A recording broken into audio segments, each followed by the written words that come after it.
Nós vamos começar a nossa reflexão dessa noite, depois vamos ter um momento de celebrar a ceia do Senhor, e depois vamos nos preparar para mais uma semana que começa aí.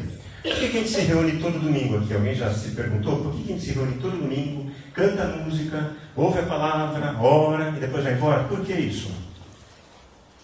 Alguém já pensou alguma vez? Por favor, se alguém pensou, levante a mão.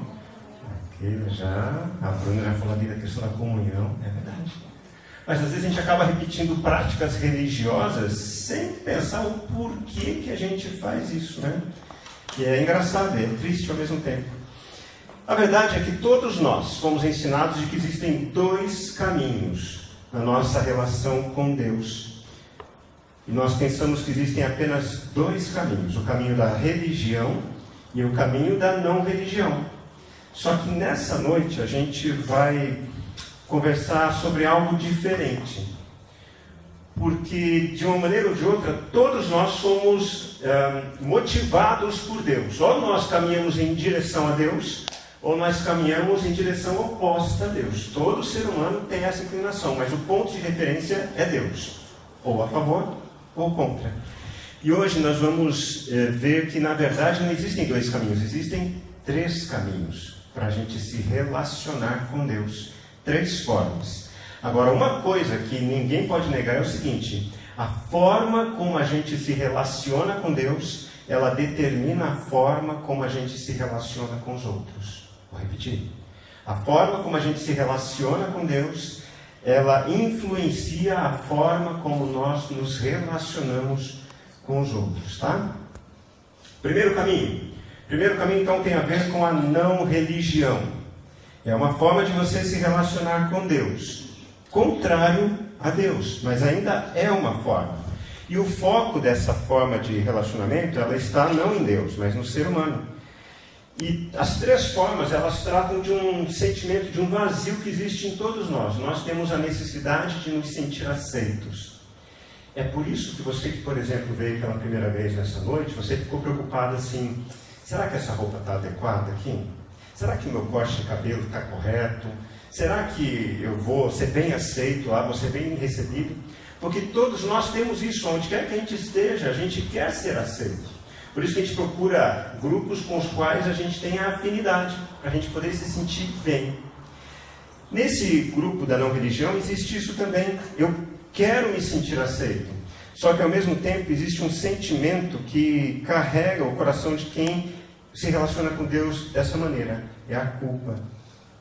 A culpa me faz sentir não aceito por Deus. Então, já que eu não sou aceito por Deus, o que eu faço? Eu passo a viver em rebeldia. Eu vivo de acordo com aquilo que eu acho que eu tenho que fazer. Ou seja, para ser aceito, eu obedeço a alguma coisa. Eu obedeço os meus desejos. Não estou a fim de me relacionar com Deus. Não estou a fim de frequentar religião nenhuma. Tudo isso a partir de Deus. Porque eu não me sinto aceito. E com isso a gente vai percebendo que esse tipo de relacionamento vai gerando uma indiferença com relação ao mundo, com relação ao outro, com relação a mim mesmo, com relação a Deus principalmente. Ou seja, no final das contas, são pessoas que se relacionam na base da rebelião. Eu me rebelo contra o sistema, eu me rebelo contra os outros, eu me rebelo contra todo modelo de autoridade, porque eu não me sinto aceito. Mas essa é uma forma comum, que todos nós conhecemos. Talvez em algum momento da nossa história a gente tenha namorado, a gente tenha flertado com esse tipo de relacionamento. Principalmente na fase da adolescência, né? Quando a gente fica mais revoltado com a vida, a gente começa a questionar muito isso. A segunda forma de se relacionar com Deus é a forma da religião. E é interessante porque, assim como a forma da não religião, o foco da religião também não está em Deus. Não é incrível isso? Por mais que as pessoas procurem ou busquem a Deus a partir da religião, o foco não está em Deus, mas nelas mesmas. Por quê? Porque, de novo, existe esse sentimento da não aceitação. Eu não sou aceito por Deus. Então eu preciso me sentir aceito. Tudo está voltado para mim mesmo. E aí, como eu faço? Na minha relação com Deus, para eu me sentir aceito por Deus, eu começo a obedecer regras religiosas. Então, se a religião que eu frequento diz que eu tenho que fazer isso, eu faço isso. Se a religião que eu frequento diz que eu tenho que fazer aquilo outro, eu faço aquilo outro. Mas eu obedeço regras religiosas para me tornar aceito. E o sentimento que está dominando esse lado do relacionamento é o medo da punição. Como resultado, a relação de pessoas que se relacionam com Deus na base da religiosidade também é baseada no medo, a relação com outras pessoas. Então, desde pequeno, quem crescer em qualquer ambiente religioso aprendeu a ouvir isso. Não faz isso porque Deus não gosta, Deus vai te castigar, Deus vai te punir, e a gente vai carregando isso com a gente e com as nossas relações.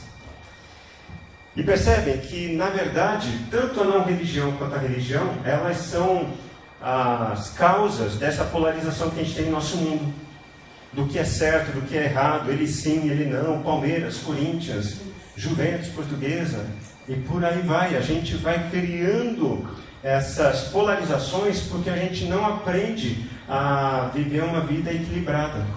E aí quando surge alguém dizendo, não é nem um lado nem outro, os dois lados já se levantam e dizem, você é um isentão.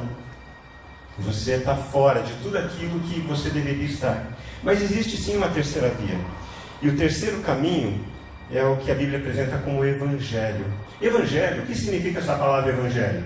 Vem aí evangélico, evangelicalismo. Mas o que é evangelho? Evangelho é a boa notícia. E olha que engraçado. Há um grupo religioso evangélico, detentor de uma boa notícia, mas qual acaba sendo a pregação desse grupo religioso que se diz seguidor do Evangelho? É uma palavra, é uma mensagem de punição.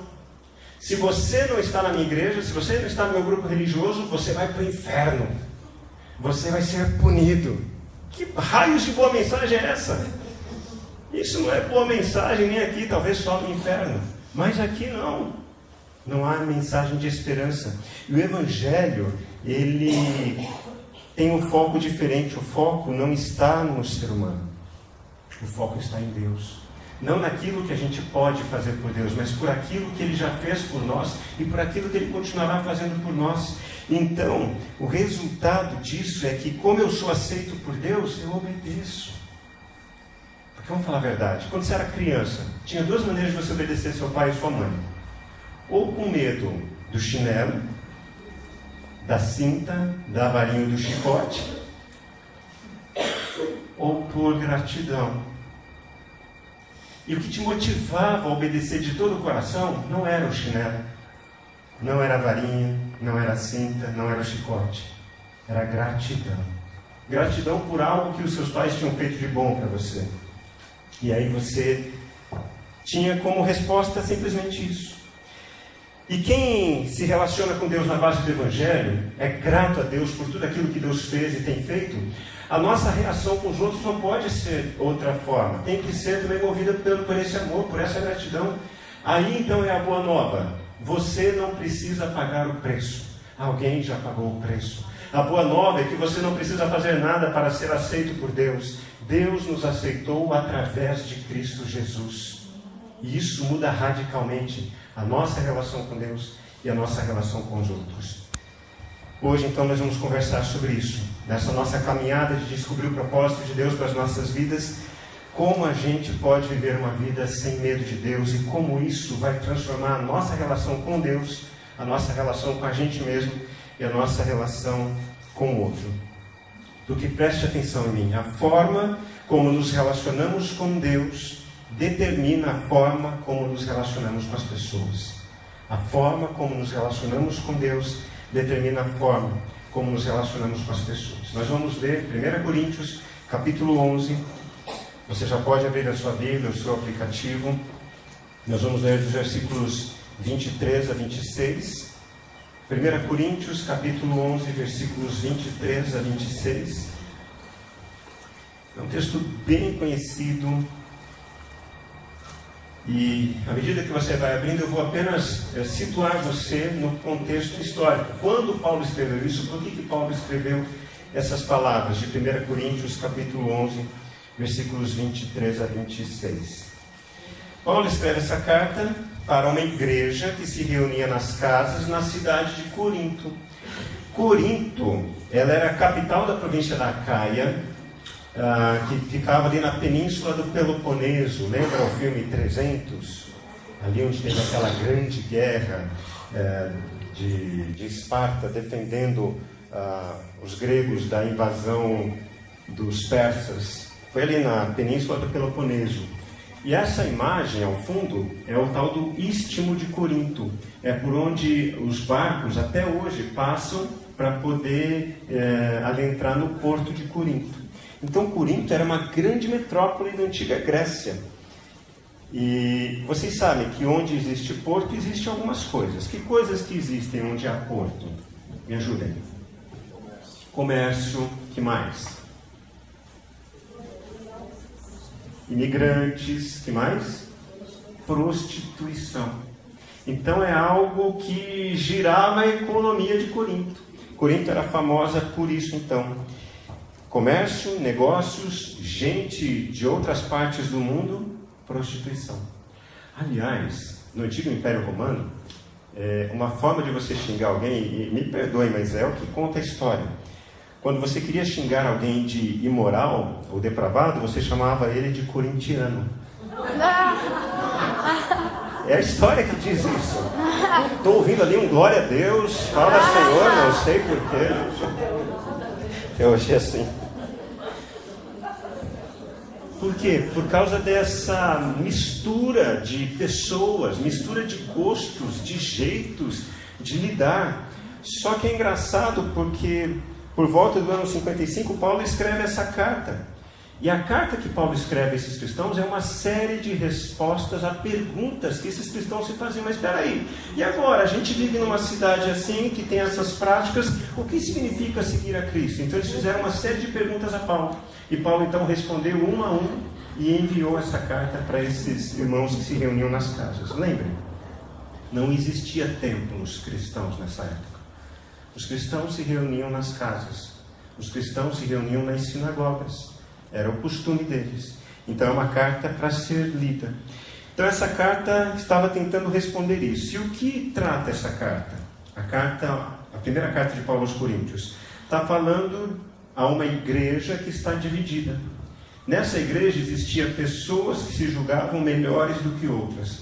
Graças a Deus isso não acontece aqui em Mogi das Cruzes, né? Só lá na Grécia, só em Corinto, só na península do Peloponeso.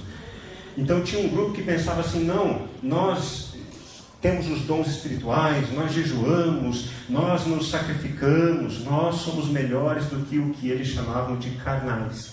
Gente que não orava muito, gente que não se dedicava muito, não se sacrificava muito.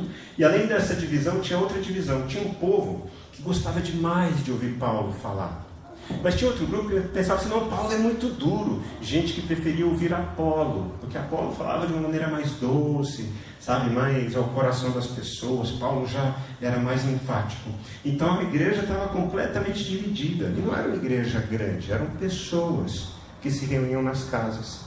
Para piorar a situação, nessa igreja existia também algumas imoralidades nos negócios.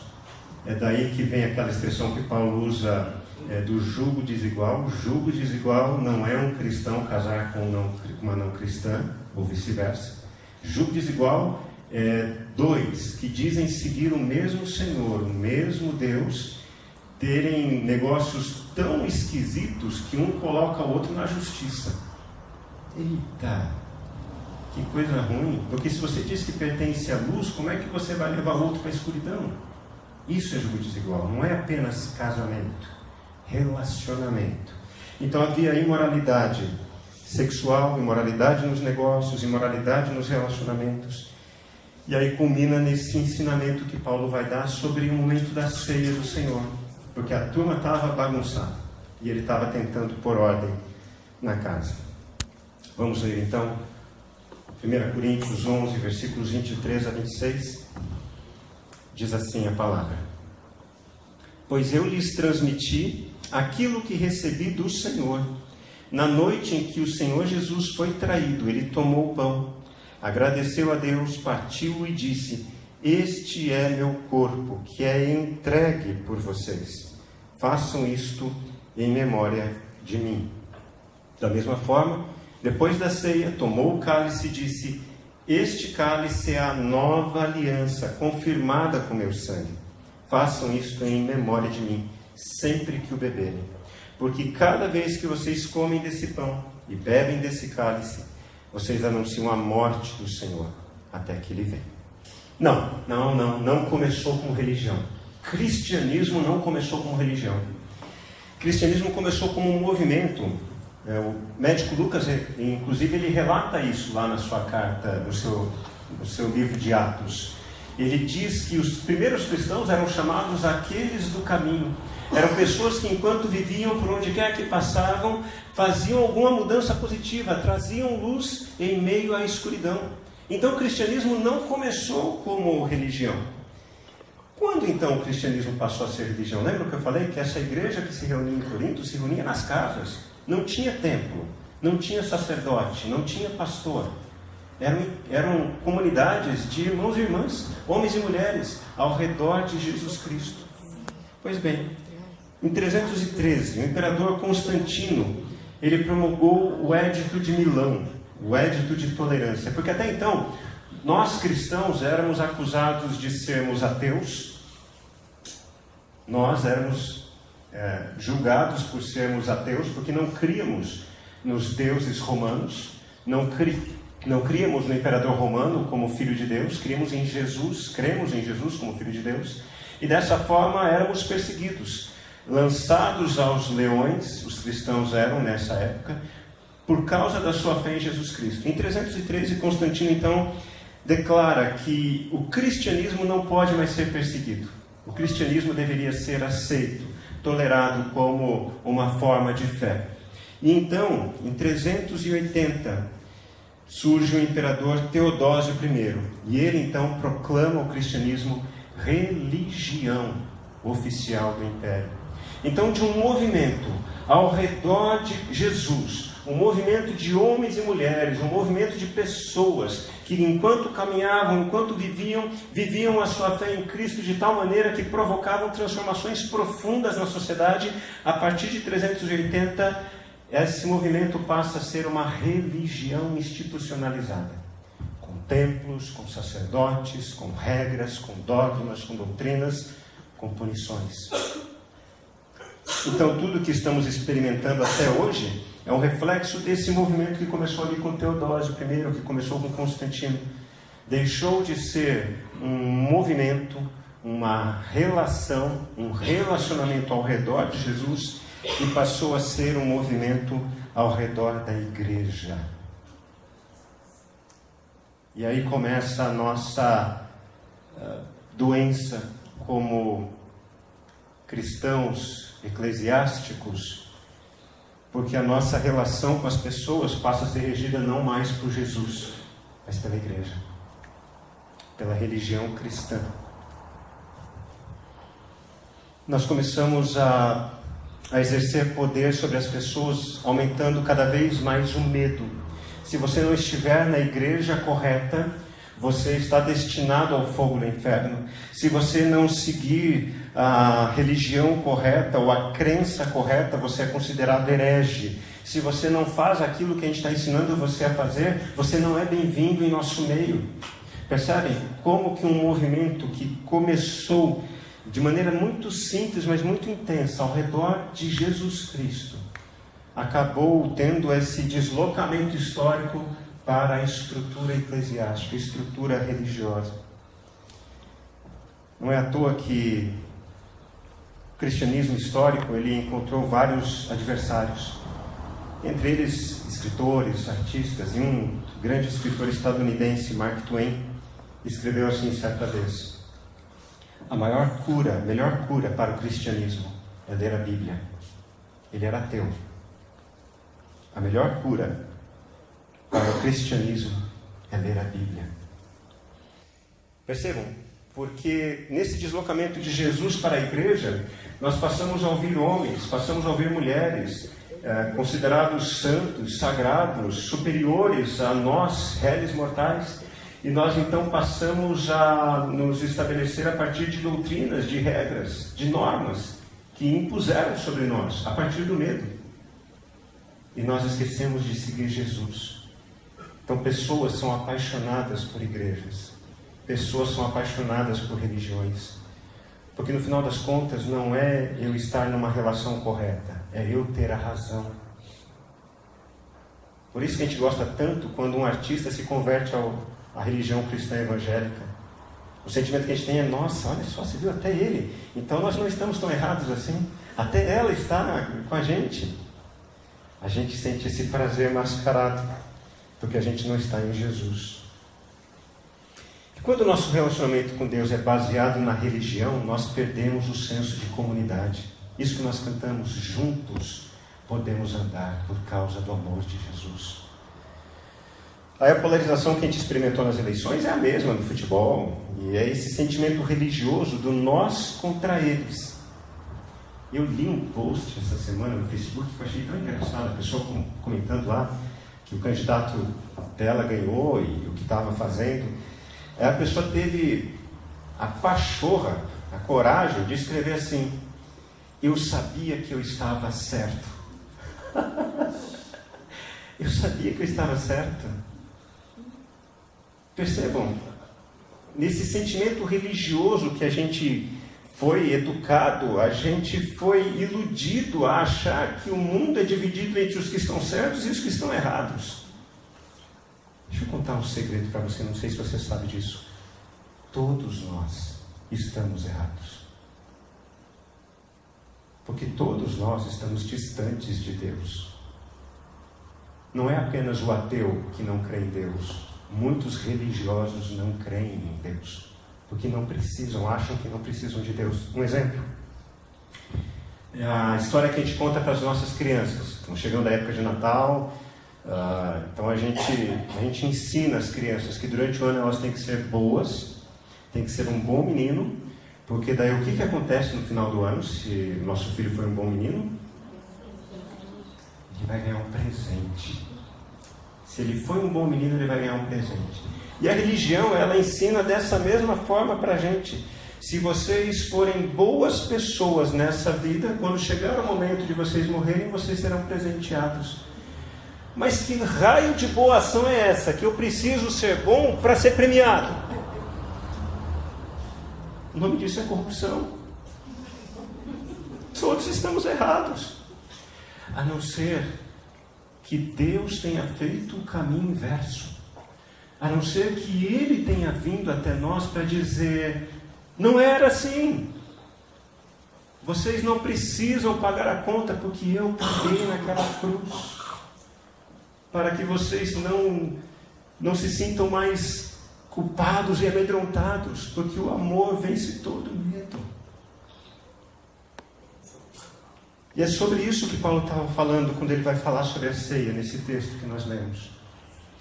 Essa igreja estava dividida, nós contra eles. E a gente vai ler alguns versículos só para contextualizar. Mas quando Paulo fala sobre ceia, Paulo está falando sobre o último momento que Jesus teve com seus discípulos. E, gente, não dá para cobrar, né? A gente não é judeu. A gente tem de uma tradição judaico-cristã, mais ou menos, uma tradição mais evangélica do que judaico-cristã. Porque pensem comigo, o que Jesus teve com os discípulos não foi uma ceia de Páscoa. Porque ceia de Páscoa era celebrada com quem? Com a família. Ceia de Páscoa tinha cordeiro, tinha ervas amargas e era celebrada junto da família. Jesus não ia tirar os discípulos de perto da família, Jesus não ia se afastar da família para participar dessa ceia. O que Jesus teve como um momento especial foi um outro tipo de refeição, que era chamada de Kiddush, que vem do hebraico Kadosh, que era um momento de santificação, muito comum entre rabis e seus discípulos. Tanto que a igreja primitiva entendeu isso, que depois, logo ali da ressurreição de Cristo, a igreja começou a crescer, não tinha templos, não tinham sacerdotes, tinha casas. Uma vez por semana eles faziam essa festa. E eles deram um nome muito interessante, porque estavam no Império Romano.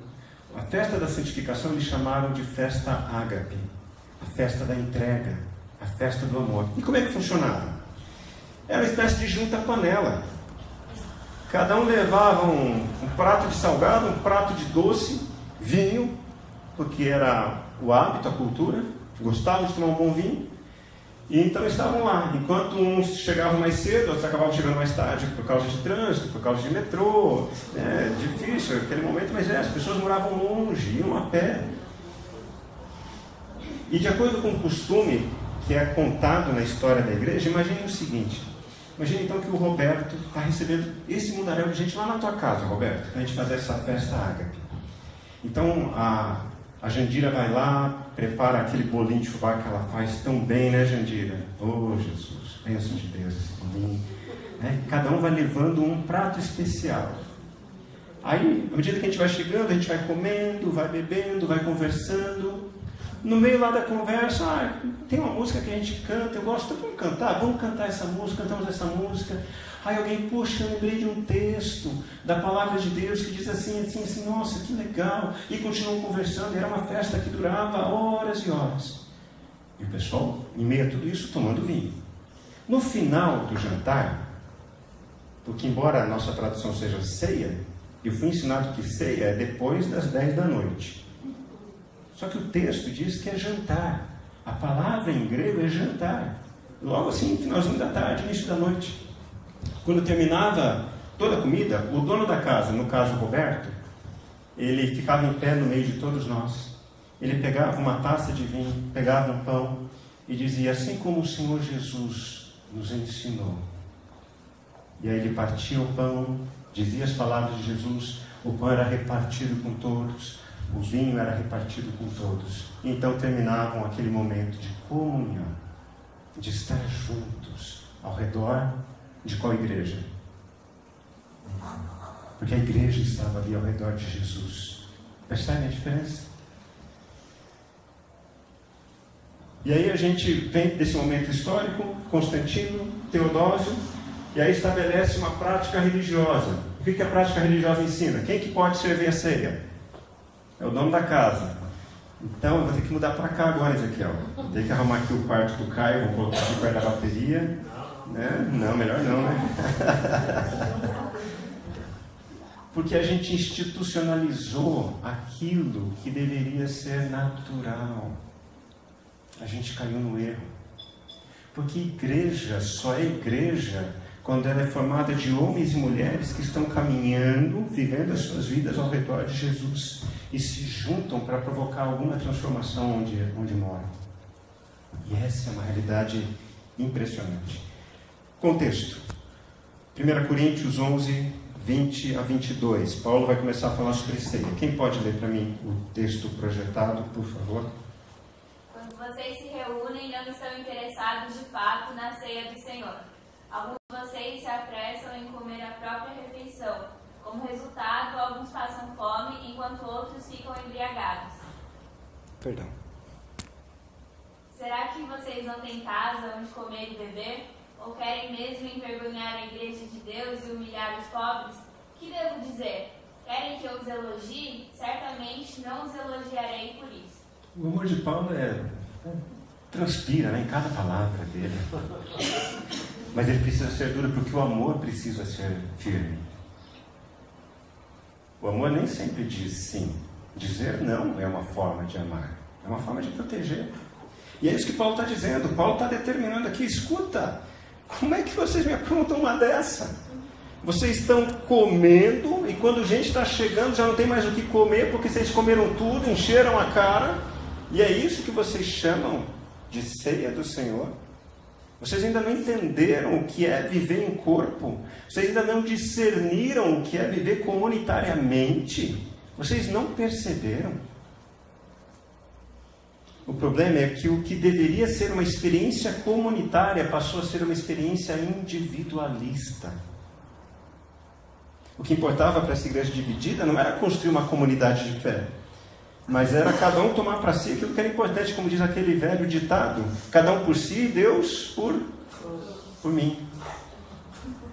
Porque é tanto individualismo que eu não quero nem Deus para os outros, eu quero Deus apenas para mim. Porque a forma como nós nos relacionamos com Deus determina a forma como nos relacionamos com as pessoas. Nós vamos ver os versículos 23 e 24 novamente. Quem pode ler para a gente? Eu recebi do Senhor o que também vos entregueis. Que o Senhor Jesus, na noite em que foi traído, tomou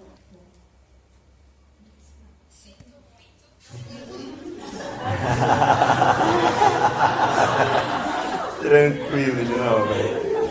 Quer ler que está aqui? Lê ele aqui.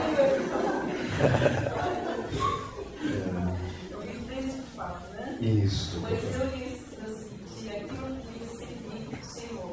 Na noite que o Senhor Jesus foi traído, ele tomou o pão. Agradeceu a Deus, partiu e disse: este é o meu corpo que entregue por vocês. Façam isso em memória de mim. Obrigado, de novo. Na verdade, a gente combinou. Vocês não sabiam disso. A gente combinou para dar acordado no pessoal. De um movimento ao redor de Jesus, o cristianismo passou a ser um movimento ao redor de uma igreja, de uma religião. E quando a fé passa a ser regida por uma instituição religiosa, ela deixa de ser uma fé viva em uma relação com Deus e passa a ser uma fé morta, inclusive, em relação com os outros. E como a religião trabalha no campo do medo, a gente já analisou essa imagem, né? Medo da punição. E com isso a gente vai se relacionando com as pessoas que estão nessa mesma religião com essa mesma forma. Por exemplo, você tem que participar do culto. Imagina se você não for ao culto ao domingo e Jesus estiver voltando, você vai ficar. Você vai para o inferno. Você tem que dar o dízimo. Sabe o que vai acontecer se você não der o dízimo? O gafanhoto devorador vai acabar com o teu salário. Aí eu quero ver, depois você vir pedir ajuda aqui para a igreja. Você não ajudou nenhuma vez. É obrigatório. Você tem que orar mais. Você tem que ler a Bíblia. É tudo na obrigação. E com isso, a gente vai gerando pessoas doentes. Porque, gente, se tem uma coisa que cansa, é viver uma vida religiosa. Eu tenho que fazer coisas para me sentir aceito a todo momento. Chega uma hora que não tem relação que dure. Porque relação que não é regido por amor, mas por obrigação, não é relação.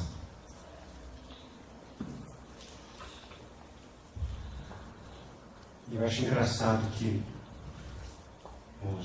no meio evangélico existe muito essa tendência. O evangélico gosta de fazer evento para chamar a atenção da turma. Então, na minha época, fazia assim: vamos fazer estudo do Apocalipse. Porque já que não tem como falar de graça, vamos falar de desgraça. Vamos falar o que vai acontecer de ruim, para quem ficar aqui quando Jesus voltar, saber como é que vai ter que se virar para não se queimar tanto.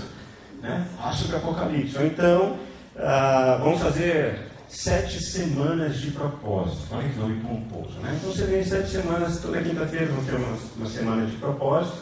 Você vem, a gente vai orar, você traz o seu sacrifício de louvor a Deus. Né? De preferência R$50 para cima, porque você tem que mostrar seu sacrifício a Deus. E ai de você, se você tiver vindo 6 semanas certinho, na 7ª semana você não pôde vir. Aconteceu algum imprevisto, você não pôde vir. Vai ter que começar do zero, vai ter que começar de novo. Desculpa. Percebe? Isso vai oprimindo as pessoas. E quem cresceu num ambiente assim, é gente que acaba ficando armada nas suas relações. Gente que está sempre a todo momento apontando os erros, julgando, porque religiosidade tem a ver com isso. Você não é bom o suficiente, você não está certo, isso que você faz está errado. A gente não sabe viver no ambiente da graça. E isso é triste. Por isso que Paulo orienta então os cristãos como eles deveriam se relacionar. E percebam que ele começa ali no versículo 23, dizendo: eu transmiti para vocês aquilo que eu recebi do Senhor. Na noite em que Jesus foi traído, ele tomou o pão. E o versículo 24 diz o quê? Ele agradeceu. Porque se você acha que para você ser abençoado, você precisa fazer alguma coisa para Deus, coitado do Deus que você serve.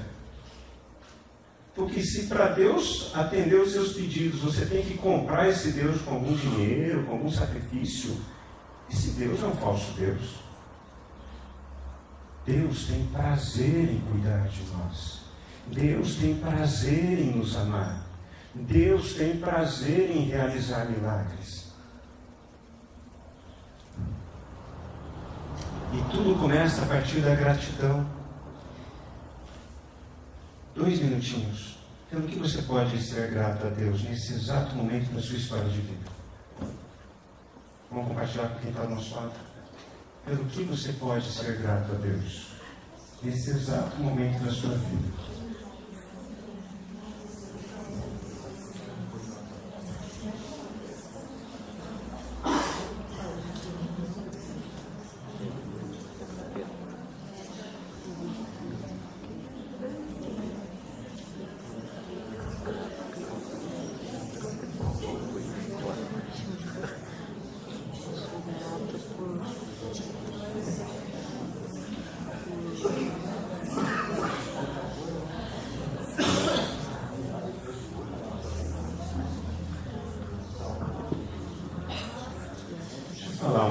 Vocês.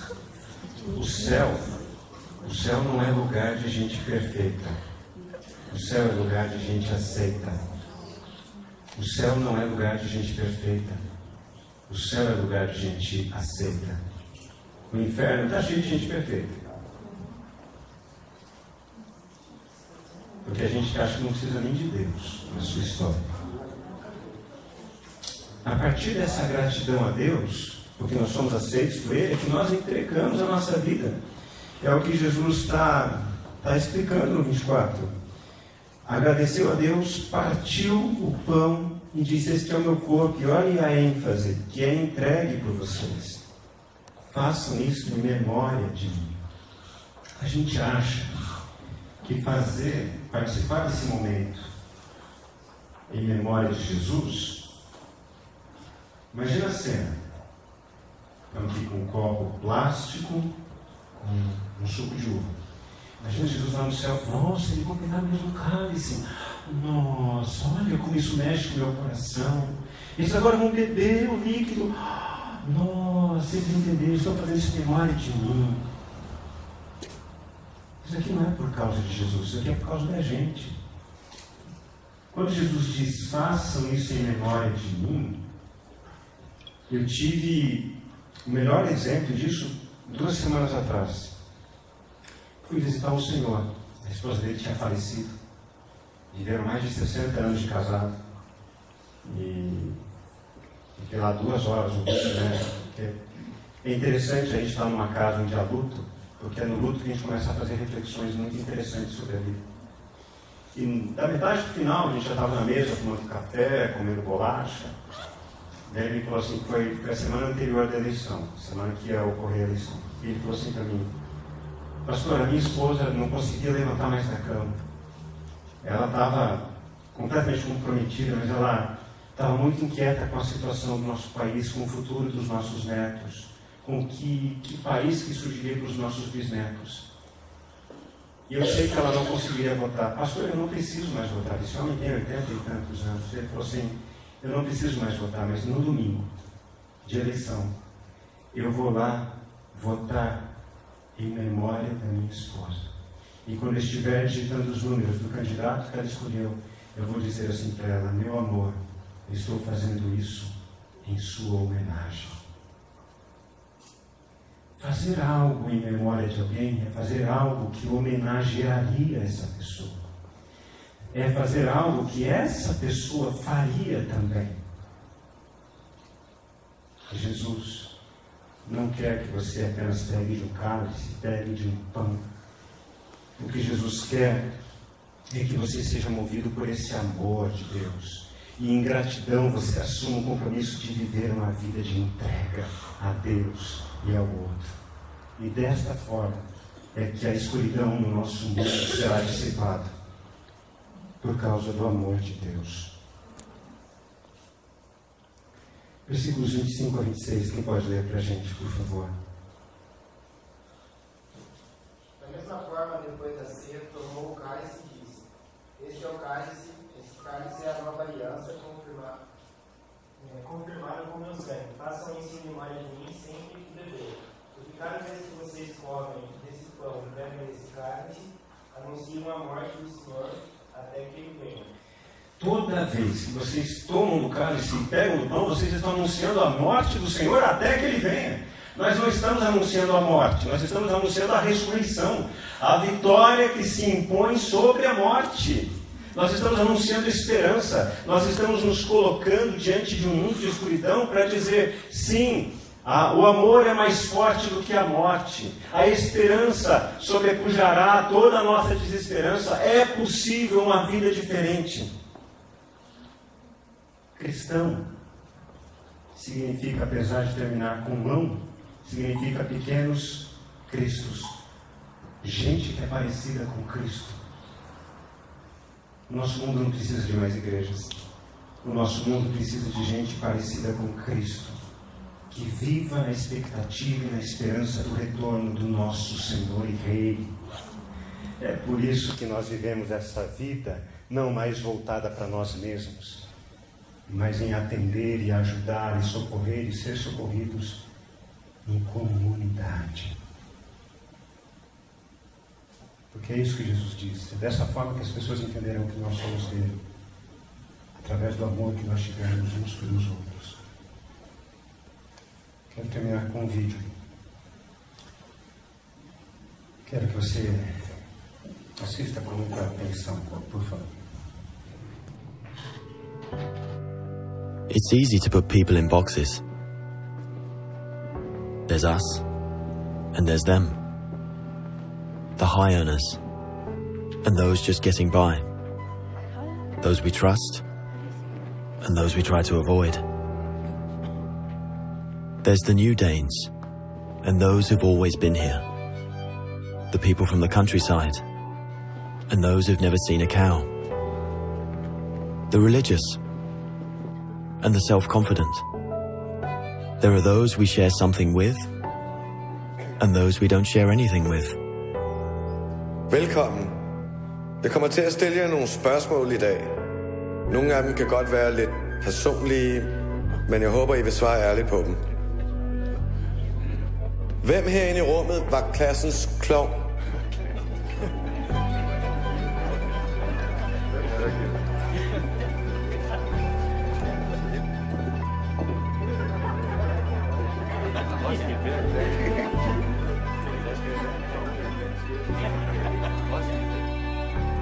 Hvem er bonusforældre?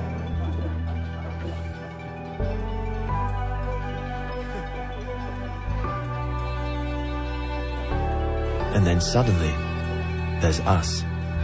We who believe in life after death. We who've seen UFOs. And all of us who love to dance. We who've been bullied.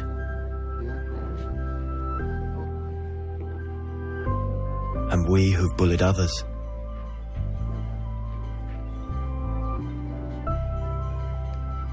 We who are broken-hearted.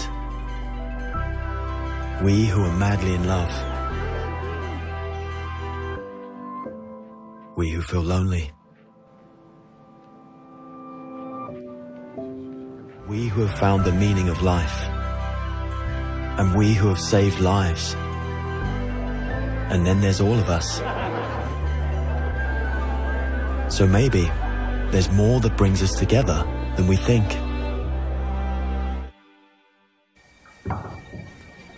Mia Couto é um escritor moçambicano. Ele é biólogo e escritor.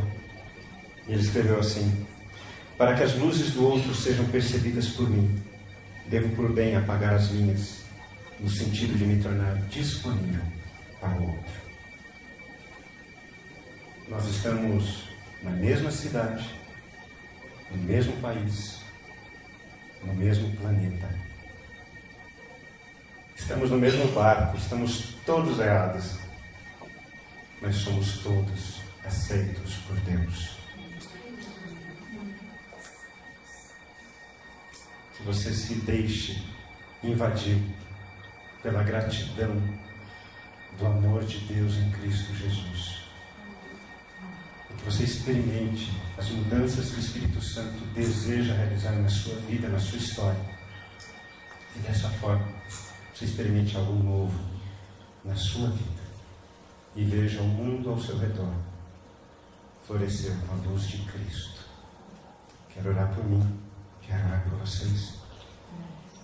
Você quer ser instrumento de Deus para abençoar as pessoas?